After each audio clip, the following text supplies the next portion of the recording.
Bonjour à tous, bienvenue sur Dr Levitt et Mr Hard. Alors aujourd'hui nous allons parler d'un album incontournable dans la discographie d'Iron Maiden. J'ai nommé Seven Son of a Seven Son. Pourquoi ce titre ? Tout simplement parce que c'est le 7e album du groupe et qui lui portera d'ailleurs chance puisqu'il va se placer à la première position des charts britanniques et à la 12e aux États-Unis. On y trouve des tubes imparables, tels que Can I Play With Madness, The Evil That Men Do, The Clairvoyant, Infinite Dreams, qui se sont classés en 3e, 5e, 6e et 6e position.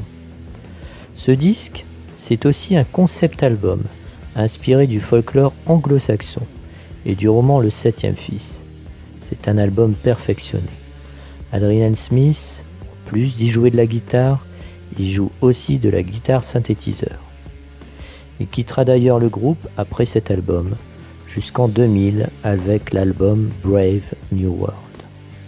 Il y a aussi pas mal de claviers, ce qui donne à Seven Son of a Seven Son une atmosphère très particulière. J'ai d'ailleurs été assez étonné de ce disque lorsque je l'ai écouté pour la première fois. Aucun titre faible. Moonchild est une très bonne entrée en matière.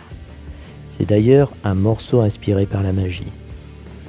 En parlant magie, l'album se concentre au niveau des textes sur des idées philosophiques comme le bien contre le mal, la réincarnation, la vie après la mort. Il y a beaucoup de mysticisme également, les visions prophétiques.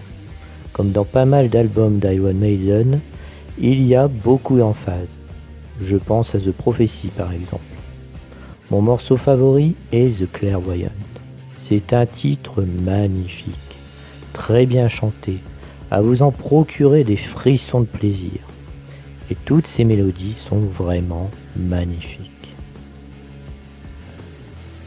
Ce disque n'est pas tout jeune, tout de même sorti en 1988, mais si vous aimez le heavy metal pétri de lyrisme et que vous ne l'avez toujours pas écouté, n'hésitez pas à y poser une oreille, voire même les deux, parce qu'il est vraiment sensationnel. Allez, à bientôt.